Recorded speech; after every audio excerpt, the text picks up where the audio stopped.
Y cuando tocó dibujar el aparato digestivo del ave, yo no lo hice del libro de lectura. Lo copié del libro de zoología de Lector, que era más difícil. Y la maestra lo vio y yo creí que le iba a gustar. Y dijo que era más que el aparato digestivo, que estaban los aparatos reproductores. Y me dijo, en el recreo vení. Y en el recreo fui y me agarró a explicarme todo.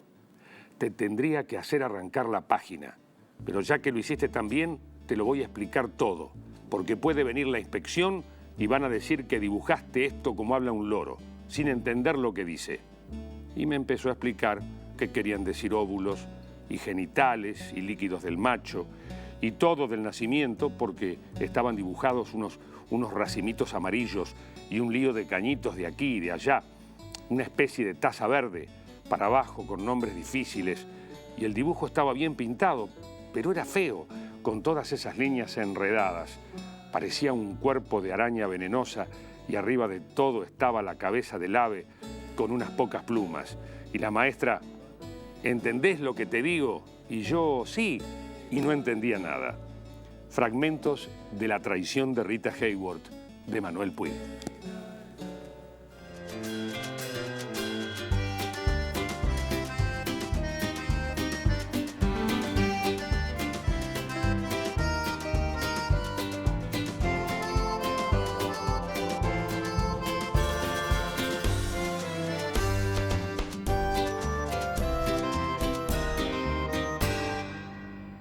Hola, ¿cómo les va? Bienvenidos una vez más al Monitor. Hoy trabajaremos un tema que es el tema, es la escuela y la educación sexual, como lo escuchan. Un tema que ha estado en el debate desde octubre de 2006, octubre del año pasado, cuando se sancionó la ley que garantiza que todos los alumnos del país en todas las escuelas deben recibir una educación sexual integral. ¿Cuántas dudas?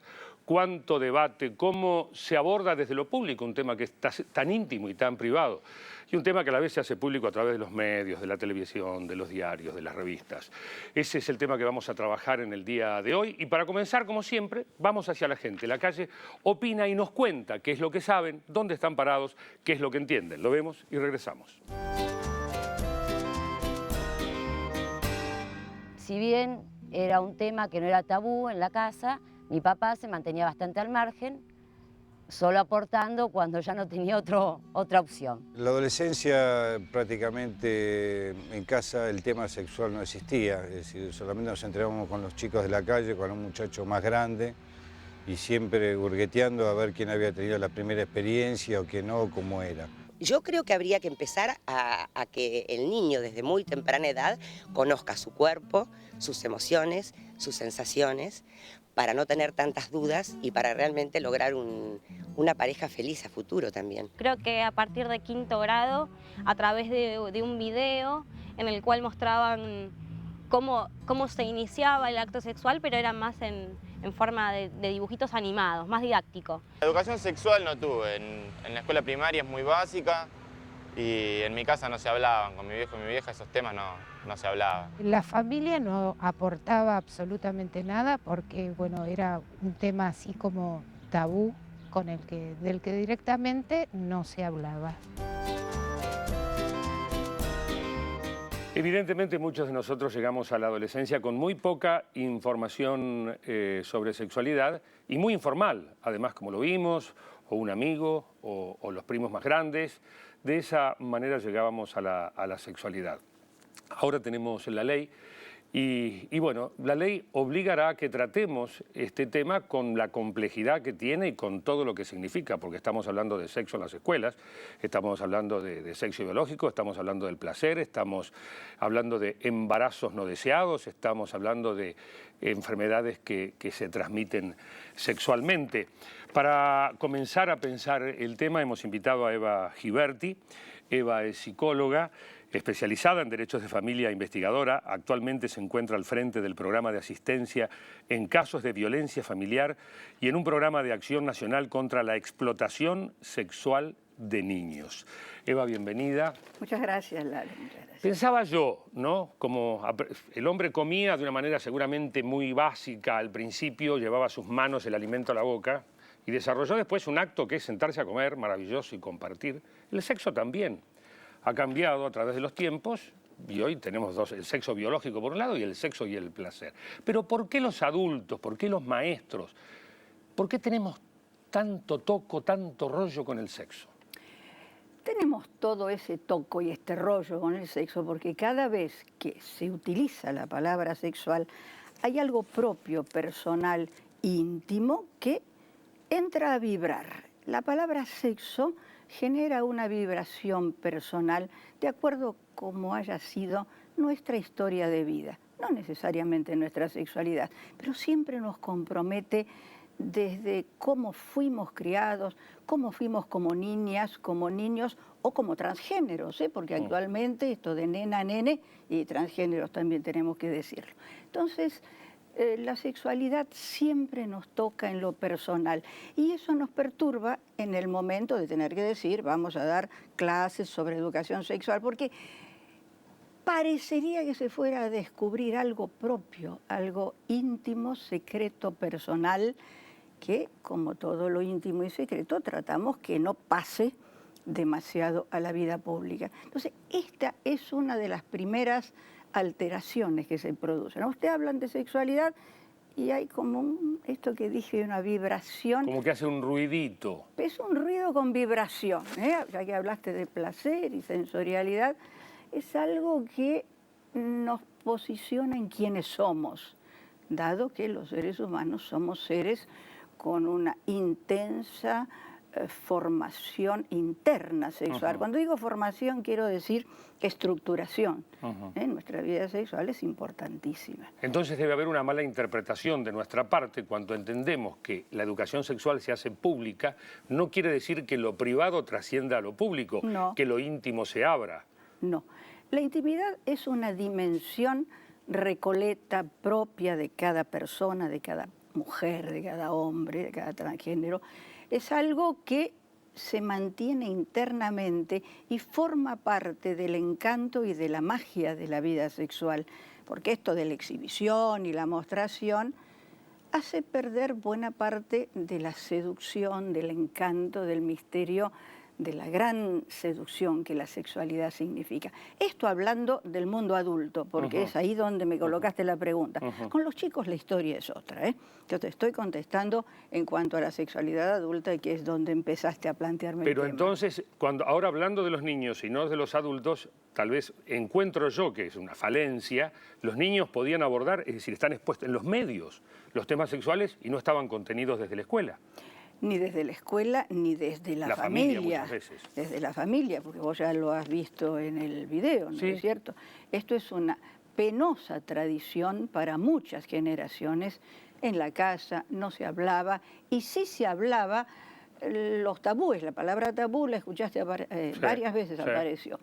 Entonces, la escuela tiene una responsabilidad ciudadana, es una responsabilidad de política de Estado, es responsabilidad de los gobiernos inteligentes, es ponerse al día. Nosotros veníamos muy demorados, Lalomir, veníamos excesivamente demorados. Si bien en algunas provincias, que yo recuerde, había habido intentos y avances con lucidez y con conciencia acerca de lo que había que hacer. Además, los chicos son demandantes hoy en día, y son demandantes por lo que acabas de decir, los medios de comunicación, las radios, las revistas, la televisión, que es un estímulo permanente, es un estímulo que aquello que el niño o la niña no preguntaba, se lo sugiere. Entonces el chico va a la casa, y en la casa, si mamá y papá no están informados, o algún hermano o hermana mayor, el chico se desconcierta y la mejor respuesta no viene de sus pares, de sus amigos. Por eso la escuela tiene que mandar al frente con esta nueva ley la información necesaria, que tiene muchos matices, no son solamente los contenidos, sino el modo de transmitirlo, ¿no? A ver cómo incide esta falta, la falta de educación, la falta de información para todos, en lo que estás trabajando ahora. Porque esto muestra, o sí, desenmascara la hipocresía de la sociedad. Estás trabajando en el Ministerio del Interior en un programa que tiene que ver con la explotación sexual de los niños. En el mismo mundo que no queremos hablar de sexo en las escuelas, los niños son explotados sexualmente. Contame un poco. Los niños y las niñas, estadísticamente. Sí, dije niños en términos neutros. Sí, no, y yo vos sabés que me opongo a esto de decir niñas genéricamente. Ya aprendí. Yo ruego que digamos niñas y niños, hombres y mujeres, pero es esta cosa simplemente de semantización así rápida en el aire. Mira, el programa se llama Las Víctimas contra las Violencias, tiene 4 proyectos, pero hay uno de los proyectos que está relacionado con un trabajo que estamos actualmente haciendo con el Ministerio de Educación. Ministerio del Interior, donde yo trabajo, y Ministerio de Educación. ¿Por qué? Porque fíjate, la Convención de los Derechos del Niño y la Niña, su artículo 34 y 35 habla del tema explotación sexual, trata de niñas, es decir, delitos y prostitución, que se llama prostitución infantil mal llamada, porque la prostitución no es infantil, son adultos que prostituyen a las nenas y a las adolescentes y a las púberes. Entonces, lo que estamos haciendo con el Ministerio de Educación es que yo fui a pedirle al ministro que una serie de folletos que empezamos a diseñar con los equipos del Ministerio de Educación circulen por las provincias, porque si hay un delito que está absolutamente negado, es la explotación sexual de las niñas. Vamos a los ejemplos. Una anda por la calle y ve que una niñita se acerca a un automóvil a venderle algo. Te doy aproximadamente 10, 12 años, porque hay una edad menor que son los 8 años, estas son las que van dejando estampitas o chichecitos en las mesas de los restaurantes, porque toda esta explotación está ferozmente sistematizada por el delito, por prácticas transgresoras regenteadas habitualmente por hombres, es decir, los clientes son siempre hombres, pero quienes distribuyen la cosa a veces son mujeres, tías o madres. Digo para no hacer solo una cuestión acusatoria de género. Los clientes sí, los clientes son hombres. Entonces, una nena de 12 años, 10 años las ves vendiendo y ves un señor que se acerca con el auto, le chamulla algo que no sabemos qué es la cotización del servicio, dicho así violenta y abruptamente. La nena sube al auto, allí sucede lo que hay que suceder, la nena baja del auto y ha realizado una tarea de explotación sexual. Ha puesto su cuerpo al servicio de este sujeto. Vos me dirás, pero Eva, es una niña de 10, 12 años. Hay una cosa que se llama sexo oral y por eso pagan muchos sujetos y eso es un delito. Pero te diré, lo más grave, más allá todavía del delito, es que esto no consigue instalarse en la conciencia ciudadana, ni en hombres ni en mujeres. Vos hablas de este tema y te dicen, sí, pero existe eso. Entonces cuando vos empezás a explicarles, te dicen, pero son nenas pobres. Detalle, por ejemplo, ¿no? Son nenas que así se ganan la vida. Peor todavía. Entonces, uno de los proyectos con los que estamos en el Ministerio del Interior es un móvil con el cual salimos a la calle rastreando estos señores campechanos que se paran y están a la casa de estas niñas para hacer una intervención inmediata. No necesariamente demostrar el delito, porque pueden estar, te van a decir, estamos conversando. Bien, la ciudadanía tiene que entender que esto es colocar a una niña, a un adolescente en situación de riesgo. Bien, pero ¿qué hacemos con la ley de educación? De esto hay que hablar con los chicos y las chicas de 10 años, de 11 años. No me importa la edad, quieren empezar antes. La convención lo indica. Si la convención dice tenemos obligación de informar, informemos a los chicos que el sexo, que es esta cosa maravillosa que le vienen enseñando, también tiene corruptores, también tiene maneras deformantes. Y hay iguales chicos como ellas victimizados por sujetos que son delincuentes y la comunidad mira por otro lado. Increíble. Esto también es educación sexual y hay que incorporarlo. Eva, muchísimas gracias. Gracias a vos, por Lalo. Visitarnos. Bueno, aquí estamos viendo cómo se debe trabajar y cómo se debe encarar este tema. UNICEF ha trabajado mucho al respecto. La sexualidad involucra muchos aspectos y la salud es uno de ellos. Estos datos que vamos a ver están al alcance de todos. Vamos a ver el informe de UNICEF. Algunos datos hablan de la urgencia de promover una educación sexual que permita ejercer una sexualidad más libre y más segura. Aproximadamente el 13,6% del total de nacimientos corresponde a madres adolescentes de entre 10 y 19 años, muchos de ellos productos de embarazos no deseados, y los riesgos de contraer el VIH-Sida son cada vez mayores.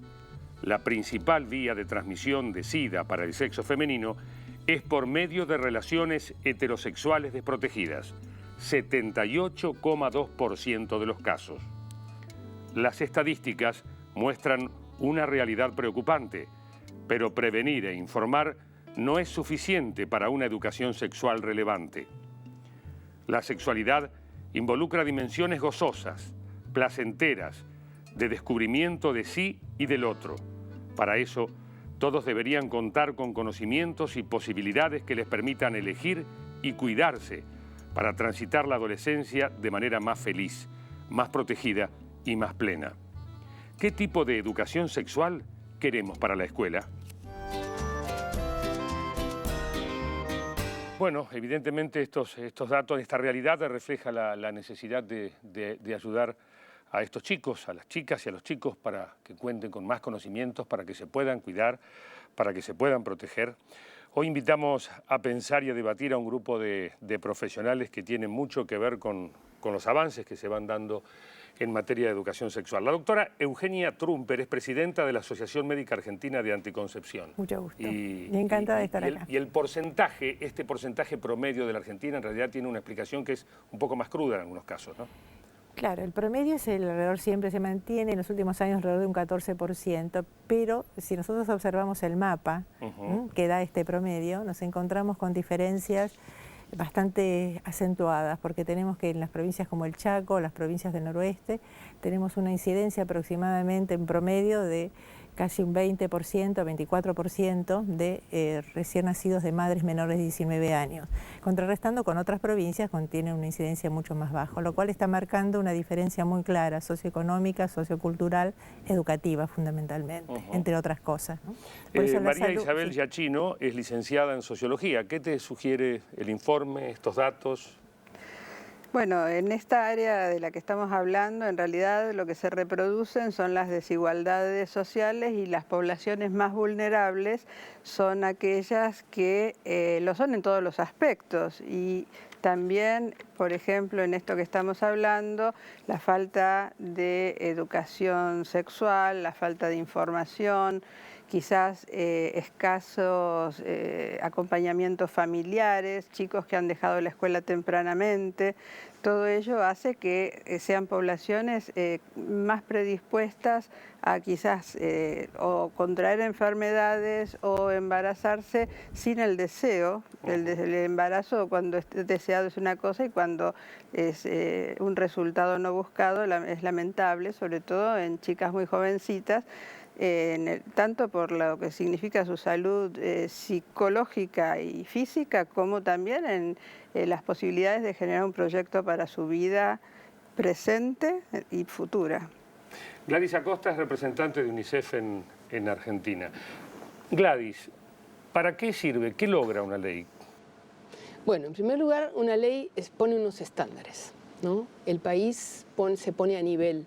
Y en el caso de esta ley, por ejemplo, el país se pone a nivel con los contenidos de la Convención sobre los Derechos del Niño, con los contenidos de la Convención sobre la Eliminación de todas las formas de discriminación contra la mujer y otros mandatos internacionales, ¿no? Que están vigentes en la Argentina desde hace muchos años. Entonces, más bien que ha tomado un poco de tiempo, ¿no? Llegar a esta conclusión, donde básicamente es que todas las personas dentro del sistema educativo tienen derecho a tener una información veraz, real, asequible para ellos, para que eso les ilumine sus propias vidas, ¿no? ¿Qué ocurre o cómo es en el resto de América Latina? En general, los países han ido adecuándose a los mandatos de la Convención, que tiene un artículo muy fuerte sobre el derecho a la información. Los chicos tienen que, de acuerdo evidentemente a su madurez, tienen que recibir todo lo que son los avances de la ciencia, y eso en el campo de la salud sexual y reproductiva, evidentemente, tiene una gradación, ¿no? Cuando son más chiquitos se enseña con una metodología, cuando son más grandecitos se les da otros elementos, pero en general América Latina ha ido recorriendo este camino pues bastante, de una forma yo diría bastante efectiva, aunque el promedio de América Latina, como se mencionaba anteriormente, por ejemplo, del embarazo adolescente, es 20%, ¿no? O sea, quiere decir que hay países que lo tienen muchísimo más alto, ¿no? Entonces, más bien Argentina es un país que lo tiene más bajo, ¿no? Porque está por debajo de lo que es el promedio de América Latina, ¿no? Y esto está íntimamente relacionado con la información y con la educación, obviamente. Tiene mucho que ver. Como se ha dicho aquí, hay otros factores, pero ese factor es muy determinante. Daniel Bailowski es licenciado en educación inicial, o sea que ha trabajado con los más pequeñines, con los más chiquitos, y es investigador en el área de género y educación infantil. Pensaba yo, la educación, una educación pareja para todos, debiera allanar de alguna manera este problema. ¿Será así? Es una pregunta que a mí me conduce por lo menos a pensar en algunas dificultades que tiene la idea de pensar que una ley acerca de la educación sexual, por ejemplo, va a delimitar con precisión las características de la experiencia que van a tener los chicos en la escuela en relación a su cuerpo, a su sexualidad, en las distintas etapas en las que se encuentren. Más bien me inclino a pensar, y me gusta pensar en las posibilidades que se abren al pensar que la experiencia de los chicos en relación a su cuerpo dentro de la escuela existe y tiene características precisas desde siempre. Desde que existe escuela, existe educación sexual en las escuelas. Que no haya sido precisa, que no haya estado atravesada de mecanismos explícitos, que no haya estado tan regulada como está queriendo hacerse ahora, no quiere decir que no haya existido. Entonces se puede pensar en cómo se le enseñó la educación sexual a los chicos a lo largo de la historia, pues es algo que viene sucediendo. La pregunta que tengo es cómo apoya la ley a una madre adolescente que desea seguir estudiando. No sé si tienen alguna reflexión al respecto, el tema la niña que, bueno, es madre y tiene que seguir la escuela, ¿no? Bueno, desde muchos sistemas educativos ya se están ofreciendo guarderías para que las alumnas madres puedan continuar con sus estudios y dejen sus bebés en la misma escuela, en un ámbito cuidado por maestras jardineras o por personal especializado. Esa es una manera.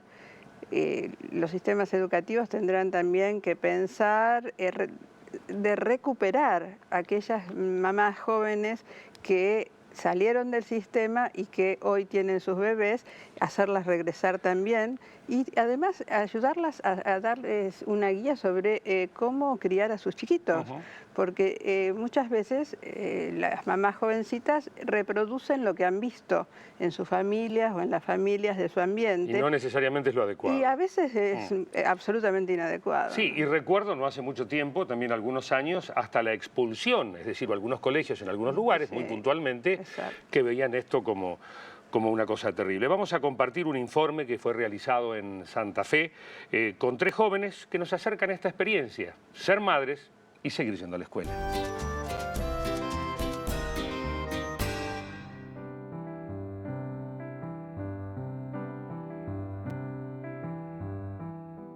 Mi nombre es Ana, yo quedé embarazada a los 15 años, estaba de novia hacía muy poco tiempo. Mi nombre es Joana Vargas, tengo 19 años, tengo una hija llamada Maite de 2 años y asisto a la escuela C23, turno noche. Cursé todo el segundo polimodal embarazada y cuando quise hacer el tercero, la nena ya había nacido y era muy chiquita y se vivía enfermando, entonces decidí abandonar ese año. Bueno, cuando yo quedé embarazada, había empezado primer año, decidí no ir porque me daba mucha vergüenza el tema de ser una chica joven, embarazada. Yo digo, no, los chicos me miran mal, por ahí a ser tan chica. Tengo 22 años, curso el 9º de la escuela C23 de Rosario. Tengo 2 hijos. Cuando nació el primer chico, dejé la escuela y no empecé más. y también cuando nació el segundo ya directamente no iba a la escuela. Cuando yo quedé embarazada es como que lo decepcioné a mi papá, pues yo era buena alumna, fui abanderada y es como que él se decepcionó cuando yo quedé embarazada. Y yo ahora retomé porque quiero seguir estudiando y aparte para demostrarle a mi papá que con la nena y todo puedo. La persona que me ayuda siempre para que yo termine la escuela es mi mamá. Decidí volver a la escuela por mis hijos, porque pienso que a mí me gustaría cuando ellos sean grandes que no le pregunten a una persona cómo se hace un ejercicio o algo. Y me gustaría que ellos me pregunten a mí y que yo se lo pueda decir a ellos. Que mis hijos se sientan orgullosos de que yo haya terminado por lo menos un secundario. Tomé la decisión de empezar a la escuela cuando yo vi que mi hijo ya podía quedarse con el papá y entonces yo empecé a venir a la escuela. Ellos me tuvieron mucha paciencia, me fueron animando cada día más. Y yo asistía a la escuela con la nena y a veces me la cuidaba mi mamá, pero o sea, ellos y mis compañeros me ayudaban.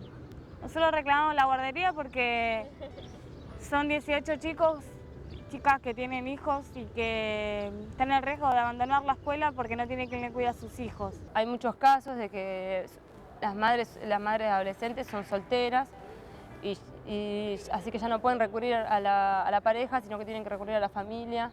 Y esas chicas son las que más propensas son a dejar la escuela, a hacer la deserción.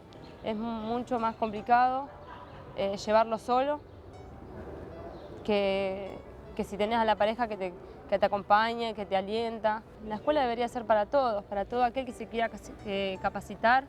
Me imagino siempre el día de la graduación con mis hijos. Pienso que me gustaría que ellos me entreguen la medalla y el diploma. Pienso que, quiero que ellos si llega ese día, me gustaría que ellos me lo entreguen. Hay una... No, mamá porque las nenas son mamás, y la palabra mamá porque es como, ¿no? En términos que la madre en muchos casos es la que asiste, es la que quiere que terminen, no como una cosa incompleta de madre a madre. Gladys, desde UNICEF o desde los patrones internacionales, ¿hay una edad en la que se tienen que empezar a abordar estos temas en la escuela? ¿Cuál es la edad de comienzo? No se estipula la edad, lo que se dice es que siempre, o sea, hay un continuum de este entorno familiar que pasa luego a la escuela, entonces la idea sería esa, que también los padres estén preparados para dar estos inicios, que ellos no cometan ciertos errores que cometieron con ellos, que tengan más conciencia de eso, y luego la escuela formaliza, ¿no? La escuela ya lo hace de una manera más sistemática. Como decía Daniel, la escuela lo hace de una forma espontánea, pero ahora de lo que se trata es de hacerlo en forma consciente. Ahora, Daniel, a la hora de tratarlo, es decir, una cosa son los niños muy chiquitos y otra cosa son los adolescentes, por ejemplo, o jóvenes ya entrando en la adolescencia. En todas las asignaturas, en todas las materias, existen diferencias en el modo de enseñar los contenidos según la edad de los chicos, y hay todo un arsenal de ideas y de conceptos de la psicología que están puestos al servicio de esos ajustes. En el caso particular de la educación sexual, es cierto que los chicos chiquitos, por ejemplo, un nene de 1 año, recién está aprendiendo la diferencia entre ser varón y ser mujer, no porque no se siga aprendiendo a lo largo de toda la vida, por supuesto, y las características de la masculinidad y la feminidad y cómo se asumen son aprendizajes que nunca terminan y que siempre están empezando también. Pero ajustándose a esas diferencias, creo que las didácticas de cada nivel de enseñanza tienen herramientas de sobra como para poder hacerse cargo del tema sin que la edad de los chicos sea un obstáculo ni un impedimento. ¿Y es lo mismo en una nena, la transmisión de la información, o en un nene?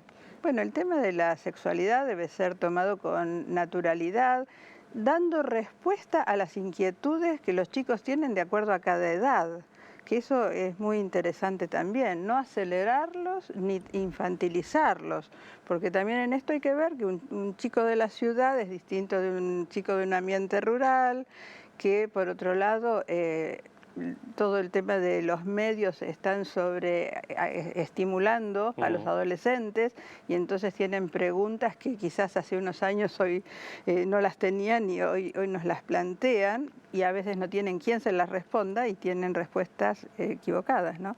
Entonces, la diferencia va a depender de la edad, va a depender de las inquietudes, que a veces los varones tienen diferentes inquietudes respecto de las chicas, pero que no es, yo creo, por el hecho de ser varón o por ser mujer que ha de darse una educación sexual diferente, sino en razón de las preguntas, las dudas que tengan y la situación real de cada grupo de alumnos. Doctora Trumper, anticoncepción, llegaba a esto y desde el tape que acabábamos de ver con las chicas, madres muy jóvenes, y dos temas, uno es la información y el otro es la anticoncepción, o llanamente el preservativo, que es, digamos, una de las herramientas más conocidas que tenemos para este tema, información y preservativo. Bueno, todas conocen el preservativo. El hecho de que la conozcan el preservativo no quiere decir que lo puedan utilizar o que se lo puedan exigir. Que lo puedan utilizar. ¿Por qué que lo puedan utilizar? ¿No tienen acceso? ¿Es caro? No, no es un tema de acceso porque es gratuito prácticamente. El programa nacional lo distribuye gratuitamente. En hospitales inclusive no hace falta pedirlo. En muchos lugares y en centros de salud están los dispensers. Digamos que el varón puede acceder muy fácilmente a ellos, simplemente retirarlos. Digamos. No pasa solamente por ahí, sino que pasa por un tema de que muchas veces, creo que pasa un tema de género también, creo que Daniel lo dijo, de alguna manera marcó el tema. Si no hay educación, si no hay información, si no hay reconocimiento de los derechos que hombres y mujeres, que los niños tienen, y de eso no se habla, de eso se habla poco, se habla de educación, se habla de si se puede dar información, si no se debe dar información, y se olvidan de que el niño y el adolescente es un sujeto de derecho. Y ellos tienen derecho a la información, tienen derecho al conocimiento y tienen que tener también el tema muy presente de que tanto el hombre como la mujer tienen las mismas posibilidades y los mismos derechos, los niños y las niñas. Y la ignorancia trae la asimetría del poder. Y en la asimetría del poder está tal vez la explicación de que la mujer no puede exigir, y el adolescente muchas veces menos, porque tiene miedo, porque él me va a cuidar, ¿cómo le voy a pedir que use el preservativo? O no sé si lo usó. Es una respuesta que a veces uno encuentra bastante comúnmente en los consultorios. ¿Te cuidaste?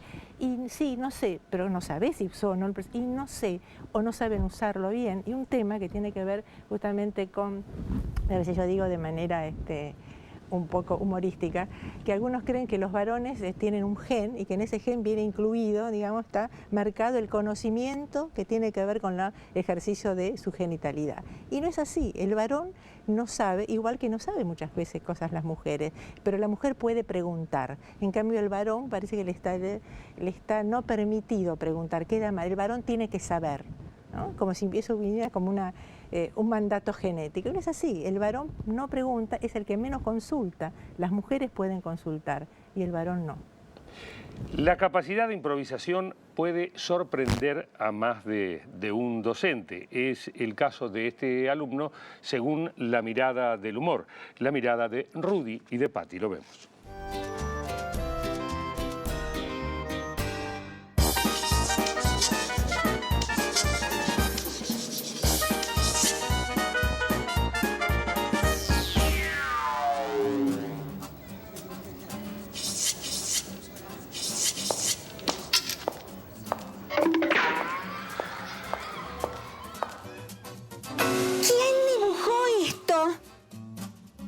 Pablito, señor.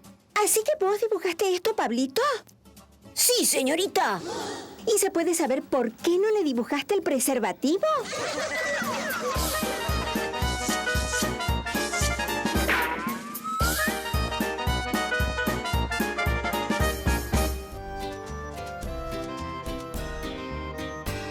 Evidentemente, Rudy y Patti, los autores del corto animado, y la doctora Trumper tenían la misma idea.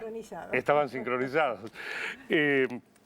Daniel, ¿cómo reaccionan los niños, los pequeños, digamos, en la época de jardines, ante el tema de la educación sexual o de las cuestiones sexuales? En el jardín en particular sucede que, a diferencia a lo mejor de chicos más grandes, que el tema puede generar cierta jocosidad, o como mostraba el chiste, que a lo mejor tratar estos temas da a suponer que va a generar en los chicos un descontrol, van a volar cosas, que todos se van a reír o se van a avergonzar.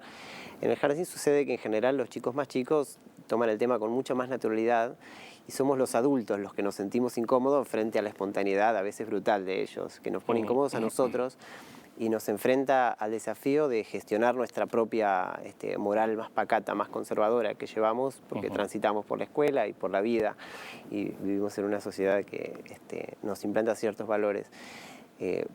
Un ejemplo muy práctico, estoy cambiando pañales, este es un ejemplo personal, me pasó a mí y le pasa a todas las maestras que trabajan en jardín maternal y cambian pañales. Le estás cambiando los pañales a un nene de 2 años y le explicás, porque uno es absolutamente didáctico y quiere ser muy gráfico con los chicos. Entonces le decís, vos tenés pito, la nena que cambié recién, tu compañerita, tiene vagina, etc. ¿Y vos qué tenés? Te pregunta. Yo tengo pito como vos. ¿Me mostrás?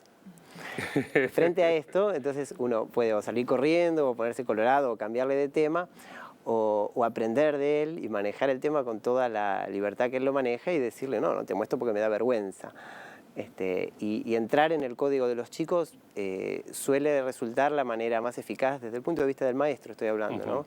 La manera más eficaz, la manera más efectiva de llegar más lejos en los temas, de poder tratarlos con más amplitud, con más profundidad, digamos. Dijo una palabra, me da vergüenza, y ahí llegamos a la intimidad, por un lado. Y acá nos podemos encontrar también con el temor de ciertos maestros a tratar temas para los cuales no están preparados o no se sientan preparados. ¿Cómo encaramos esto en esta etapa en que, bueno, la ley tiene unos meses, hay que ponerla en práctica y seguramente para muchos no será fácil, ¿no? Yo creo que no tenemos que sentir vergüenza ninguno, porque vergüenza es el sentimiento que surge después de algo mal hecho o algo que es vergonzante, que no es bueno. En realidad, creo que hay que recuperar el pudor, que es el respeto por la propia intimidad, que es otra cosa, ¿no? O sea, el pudor es algo positivo, que no es pacato. Es respetarse a uno mismo y respetar al otro en su cuerpo y en su espíritu, como persona. Y muchas veces todos estos temas de educación sexual se relacionan con la vergüenza por este tabú de que es mala la sexualidad. Y la sexualidad es una parte excelente de la persona, que la persona tiene que aprender a manejarla para relacionarse bien consigo mismo y con los demás. Es la vida misma. Claro, exactamente. Yo creo que cuando se habla de educación sexual se piensa únicamente en aparato genital y se piensa únicamente en coito, y en realidad la sexualidad es mucho más amplio. Y los programas que van a tener ahora, los contenidos curriculares, van a tener que ver con el conocimiento del cuerpo, con el respeto hacia el propio cuerpo, con el respeto hacia el otro, contra las emociones, con los derechos, digamos, es mucho más amplio. Reducirlo a lo genital es realmente estar subestimando el tema y descalificándolo, además no es real. Pero sí se necesita, lo que queda claro es que en la comunidad educativa los docentes necesitan un espacio propio de capacitación, de actualización de conocimientos para manejarse en estos temas, ¿no?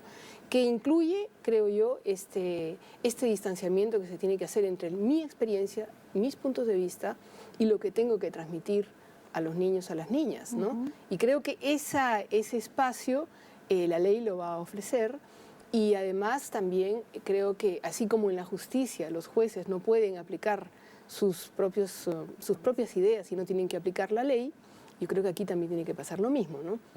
Los maestros van a tener que, maestros y maestras, van a tener que aplicar lo que hay en una currícula, los principios modernos, vamos a decir así, de esta transmisión de información, pero sobre todo lo que tienen que transmitir, creo yo que esta es una clave. La escuela es el segundo círculo protector después de la familia. O sea, la escuela tiene que ser un lugar donde los niños y las niñas se sientan seguros, donde pueden traer sus problemas, donde pueden hablar en confianza, donde tienen un mundo adulto que los acoge. Entonces, la sexualidad es eso, tiene que ser como justamente porque también es un espacio de riesgo, al mismo tiempo, porque los problemas varios que hay aquí no se han mencionado, pero la violencia sexual que existe en la infancia y en la adolescencia es una cosa terrible. Y a veces no tienen dónde decirlo. La escuela debe ser un lugar donde ellos pudieran decir lo que les ha afectado en sus propias vidas, ¿no? Entonces es aprender a dialogar, un mundo de diálogo abierto, respetuoso, de ayuda, de colaboración y entre ellos también de autoayuda, ¿no? Entre pares, ¿no? Ayudarse. Daniel, estamos acostumbrados a la maestra jardinera. ¿Qué pasa con los papis que llegan a la escuela y se encuentran con que es el maestro jardinero, ¿no? Y bueno, deben confiar sus niños pequeños a un varón, que no es lo más habitual. ¿Qué pasa? Digamos que la presencia de un varón en un jardín, en el lugar del maestro, despierta muchas expectativas, algunas positivas y algunas negativas. Entre las positivas, digamos que se puede esperar que allí donde las maestras jardineras encarnan un estereotipo de cierta estética, de cierta forma de moverse, de actuar, de dirigirse a los chicos, utilizar cierto lenguaje, etc., se espera que los varones, porque quieren o porque no pueden asumir ese lugar o porque quieren cambiarlo, se los considera de alguna manera innovadores naturales, si se quiere. Puede ser un prejuicio, ¿no? Y una expectativa falsa también, pero se supone que como ellos necesitan hacerle algunos ajustes a la profesión docente, porque así como está no les queda, desde cambiar el delantal con los voladitos por un uniforme en el que ellos se sientan más cómodos, hasta la estética con la que organizan su carpeta didáctica o presentan sus planificaciones, se supone que esas modificaciones se van a hacer extensivas a aspectos no tan vinculados solamente a lo estético o a las cuestiones prácticas, ¿no? Por otro lado, hay una expectativa negativa y es esta peligrosidad que se le supone a un varón dentro del jardín, ¿no es cierto? Los varones que estuvieron en los jardines hasta que empezó a haber maestros jardineros varones, no porque haya muchos, ¿no es cierto? Según el censo del 94 había unos 200 en todo el país. En todo el país. Lo cual es estadísticamente irrelevante, es un 0, algo por ciento, ¿no? Muy poquito. Digo, esta expectativa respecto de la peligrosidad, ¿no? Como hay noticias en los diarios, en la televisión, que hablan de personas que abusan de los chicos, se los supone capaces de engendrar ese personaje también, ¿no? Hay una presuposición de cierta perversidad también. Digamos que yo entrevisté para mi investigación, para mi tesis de maestría, a unos cuantos maestros jardineros varones, y en algún momento de las entrevistas todos hacían el mismo chiste. Decían, dicen que si sos maestro jardinero varón, todos piensan que eso, porque no sos tan varón o porque vas a levantarte minas, digamos. O sea, se los hipermasculiniza o se los hipomasculiniza, pero su masculinidad o su sexualidad se pone en juego por el solo hecho de estar dentro del jardín. Por eso quizás tiene que ver con estas cuestiones del cuerpo en la escuela y de entender un poco la cuestión del cuerpo y del deseo en este contexto. Con esto tiene que ver la historia de vida de hoy. En el Monitor presentamos historias de vida. En la provincia del Chubut vamos a conocer a otro maestro jardinero y vamos a ver también con las cuestiones que se enfrenta cada día.